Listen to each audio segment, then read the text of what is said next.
Halo semuanya, jumpa lagi sama Creepypasta Tasya.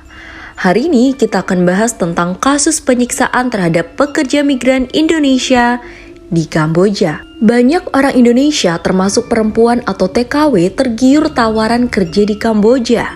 Iklan yang sering muncul di media sosial, WhatsApp atau bahkan ditawarkan langsung oleh teman atau keluarga. Isinya kira-kira begini.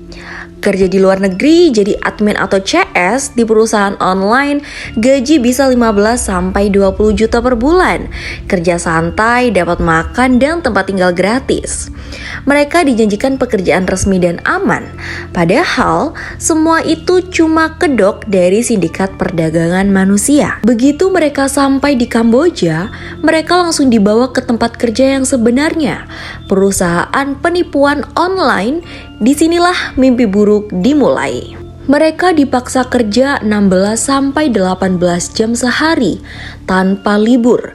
Pekerjaan mereka biasanya adalah menipu orang, misalnya membuat akun palsu, menjebak orang lewat investasi bodong, judi online, atau scam asmara.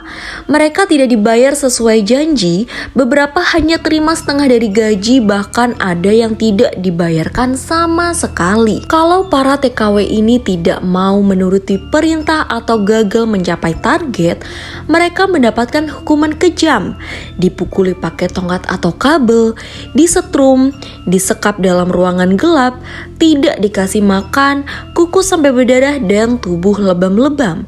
Ada juga korban yang dipaksa membuat video testimoni palsu seolah-olah kerja di sana enak supaya bisa merekrut korban baru dari Indonesia. Nah, ini nih part yang paling mengerikan adalah para TKW dan TKI ini diperlakukan seperti barang dagangan.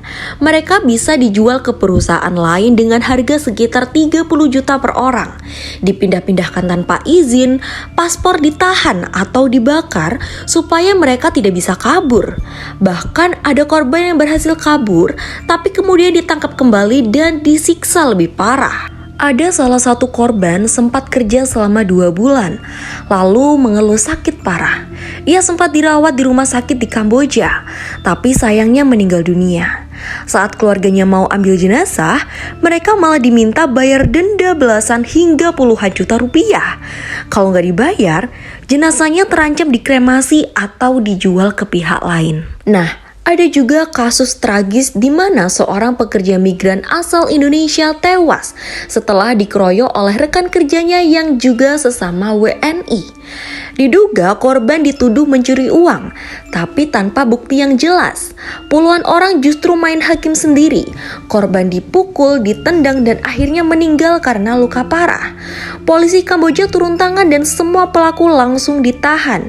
Miris banget, di negara orang yang harusnya saling jaga, justru malah saling menyakiti. Ada kasus lain juga, seorang WNI baru saja makan bareng teman-temannya, lalu tiba-tiba jatuh sakit dan meninggal. Diduga karena serangan jantung, tapi lagi-lagi ini terjadi di sektor kerja yang sama, perusahaan online scam yang kerjanya bisa sampai 16 jam sehari tanpa hari libur. Mungkin secara medis terlihat alami, tapi beban kerja dan stres bisa jadi pemicunya. Ada juga yang meninggal karena penyakit kronis, tapi setelah wafat jenazahnya nggak langsung bisa dipulangkan. Alasannya, biaya pengurusan jenazah bisa mencapai 100 juta rupiah lebih. Keluarga di Indonesia bingung dan nggak tahu harus minta tolong siapa. Bahkan perusahaan tempat korban bekerja lepas tangan dan KBRI punya keterbatasan dalam menangani semua kasus sekaligus. Dari kasus-kasus ini ada beberapa benang merah. Banyak WNI berangkat lewat jalur ilegal atau tidak resmi.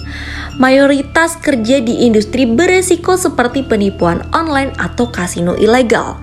Kondisi kerja tidak manusiawi, jam kerja ekstrim, tidak ada libur dan tekanan tinggi. Kalau meninggal pun keluarga korban sering kesulitan biaya pemulangan jenazah. Kasus-kasus tadi menunjukkan bahwa pekerja migran Indonesia di Kamboja menghadapi berbagai risiko, mulai dari eksploitasi kerja, kekerasan fisik hingga kematian.